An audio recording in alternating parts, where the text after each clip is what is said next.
clean the frame first and then put the engine in. It's all the way back, look at that.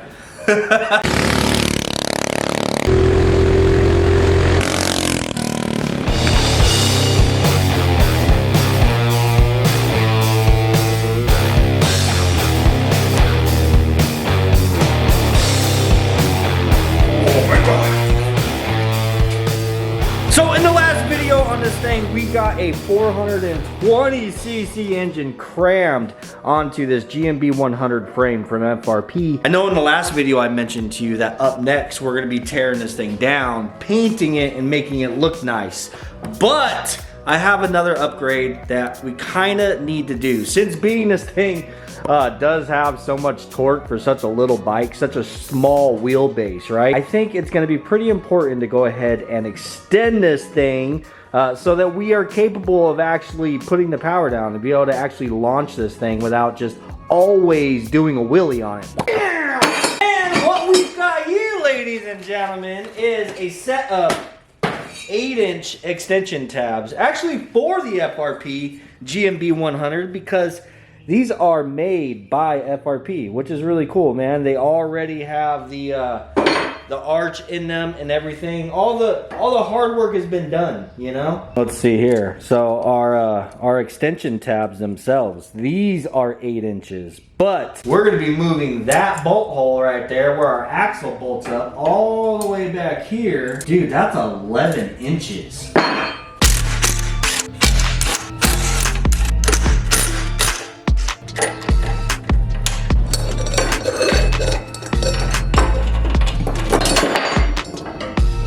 Alright, I got the rear wheel off of here. I'm gonna go ahead and put these plates and everything on just temporarily. I still need to clean all this stuff up. I gotta clean the paint off of here, get it ready to be welded. I just wanna get kind of a visual of what this is going to, how this is gonna sit, you know, how difficult it's gonna be to get everything to line up correctly. So we're gonna put our axle bolt through the plate as if, you know, we're going through the frame of the bike, and then we have our spacer. And that's gonna go through our hub.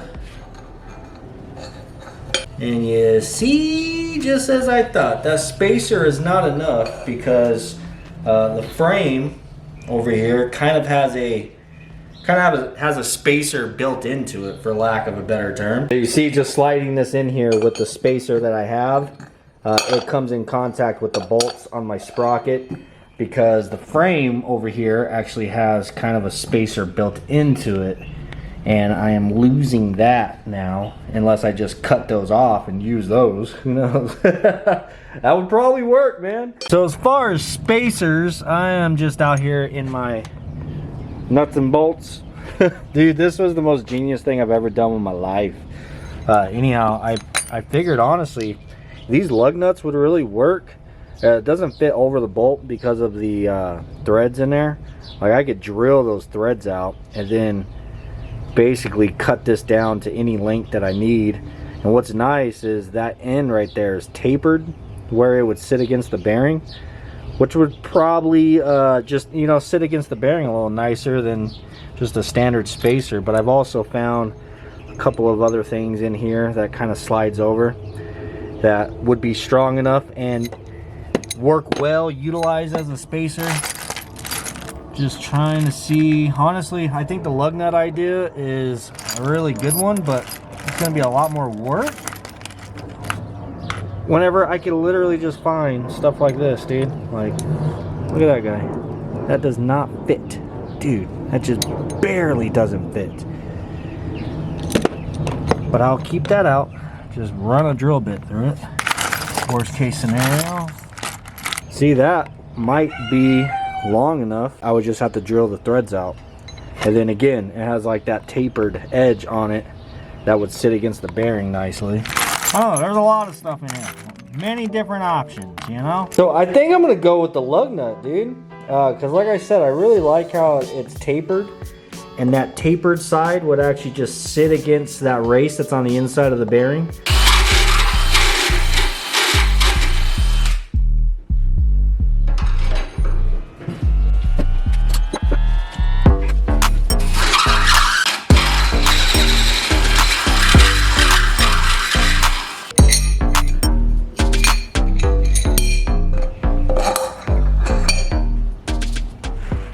right, so these things are going to actually work out great, dude. But they are just ever so slightly too long. So we got them beveled out to where our axle will fit through it. Now, I need to actually cut them down a little bit shorter. But what's gonna be the most important part is just to make sure that we keep them identical so that our wheel is in the center. And the way that I'm gonna figure out how much we need to take off is I'm gonna go ahead and put the axle back into the stock location, right? All of our spacers, the wheel, all that stuff, it goes in between the frame. None of that matters right now. We just have the axle slid through on both sides, and we can see how much our threads are sticking out on this side, which is about 5/8 of an inch.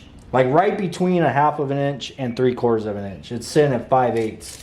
But a new mounting plate, and then spacer, wheel, spacer, and that does not leave us enough room to even put the plate on. But we want at least about 5/8 of an inch sticking out after we put the plate on. So you take 5/8 of an inch, which we are clearly missing, plus the thickness of this guy right here, and we're sitting at right about 7/8 of an inch. So we need to take right about 7/8 of an inch. We can just call it 1 inch to make things easy. We gotta take 1 inch out of this, which is 1/2 of an inch and 1/2 of an inch.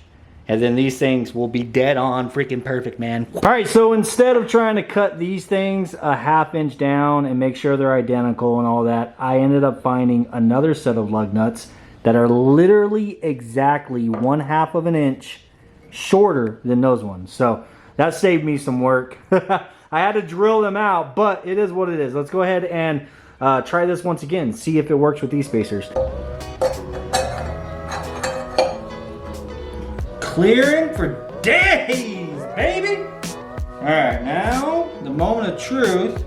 Spacer, plate, and we have exactly just a hair more than what we had on the frame. That's perfect, dude. That is absolutely perfect. For our washer, our nut, and let's go on ahead and tighten this thing up. There it is. That's it right there.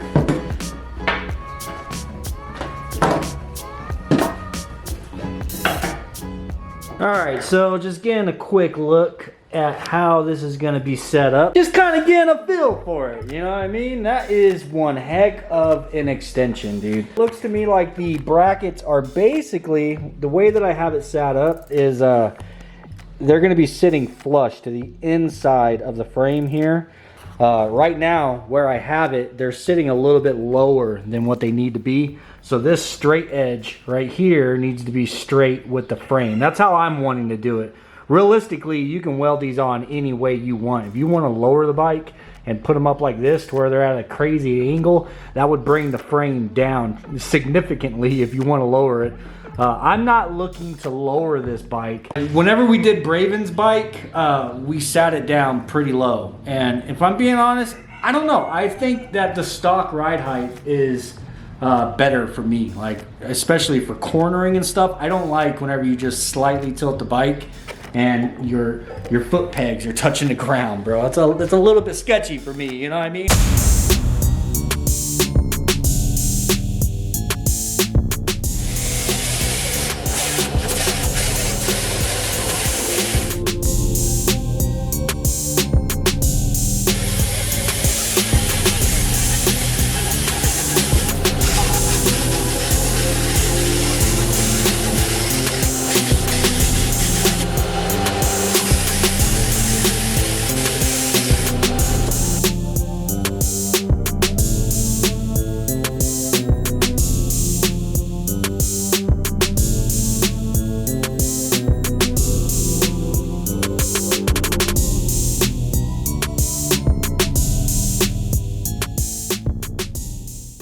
Thing all set up, I ended up using a couple of pieces of angle iron basically to start off with. With the angle iron butted up to the bottom of the frame, I actually had to use a little bit of a spacer because these brackets do come down slightly lower than the frame. But with that spacer and the angle iron there, I know that this is square with the bottom of the frame.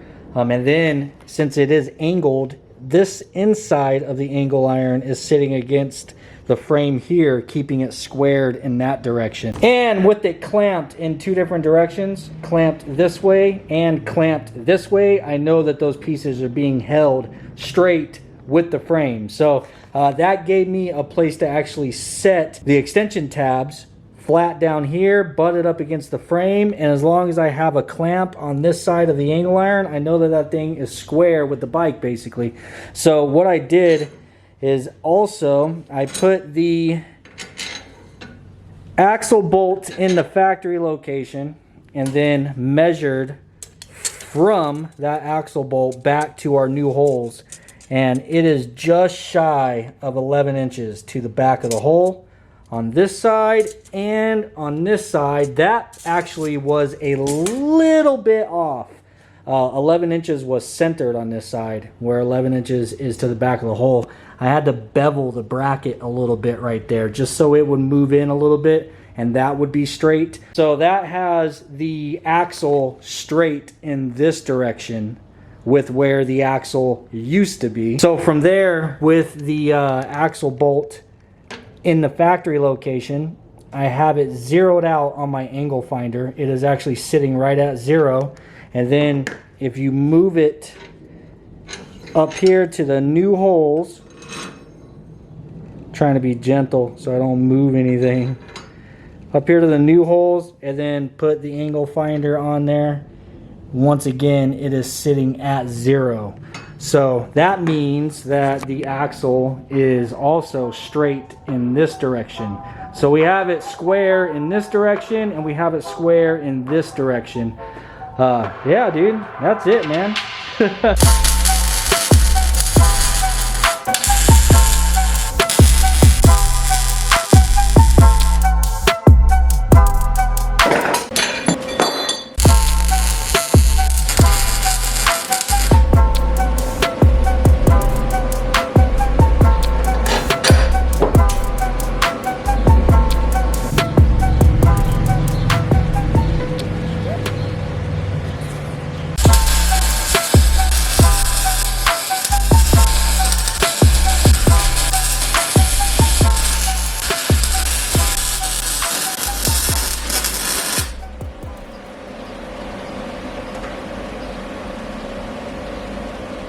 I got that thing all welded on there. I do want to pull the wheel off because I just have a tack on the top, bottom, and in the center on the inside. I want to finalize welding that as well, all the way down. But for the time being, this is plenty enough weld to hold it on there. As you guys know, we are going to eventually tear this entire bike down, and I'm gonna finalize some welds in some other places, and I gotta take the grinder and clean some stuff up, sand it, and we're gonna get this thing ready for paint.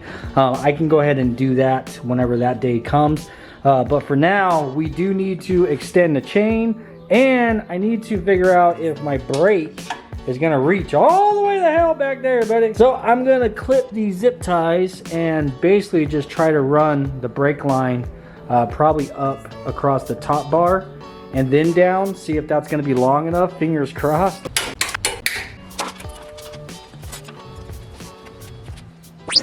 All right, the brake is gonna work. The brake line is plenty long enough. I'm just gonna have to run it on the top of the frame instead of on the bottom. We'll clean this up here in a little bit, zip tie it and stuff. Realistically, I need to run it on the inside. Well, I need to run it on the outside of the bar, probably down here, and then run it on the inside of the frame and have it come out. That'll run a lot cleaner. Brake is done for now. I got the chain extended. Now I went ahead and I cut the tensioner off. I had welded it on this side before, and it was sitting something like that, dude. Right now, where the chain is at, if I take one more link out of it, the chain is way too short.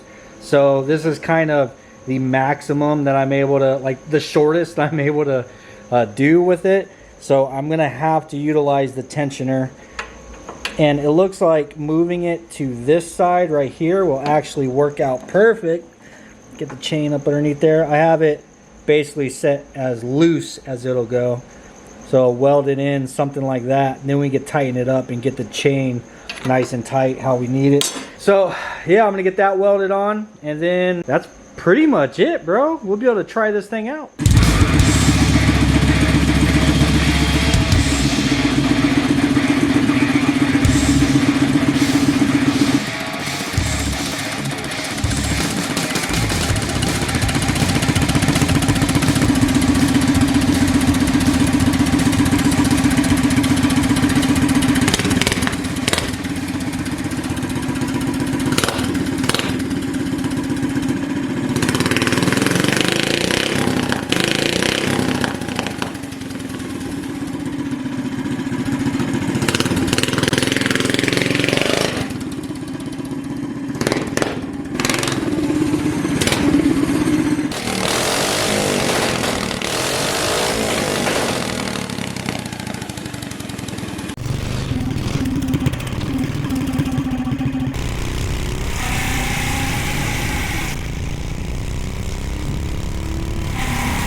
I know. God, it almost seems like it pulls harder now that it's extended up. 100%. That's how my other bike felt too. Definitely a whole nother animal with the extension. Oh, dude, it's awesome. It feels comfortable now. Dude, and it looks more aggressive, bro. It's like...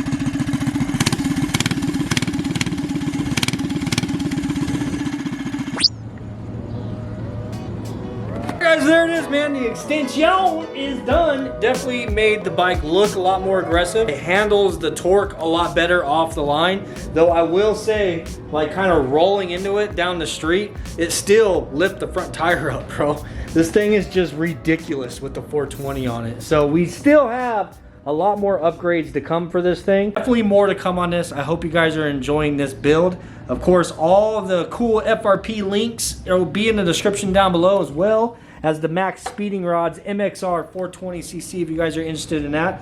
They have a 212 as well. I do need to figure out different tires as well. I need a tire that's gonna actually handle 70 miles an hour for one, and for two, whenever I hit the brake right now, it just locks that rear tire up and it just slides. So we need more grip on the ground. If you guys have any recommendations as far as what tires to get, please throw it in the comments down below. I've been kind of looking, and I'm leaning towards just another set of Sun F tires like what I put on my Coleman. But anyhow, like I said, that's pretty much it for this one. I hope y'all enjoyed it. Peace, and I'll see you on the next one.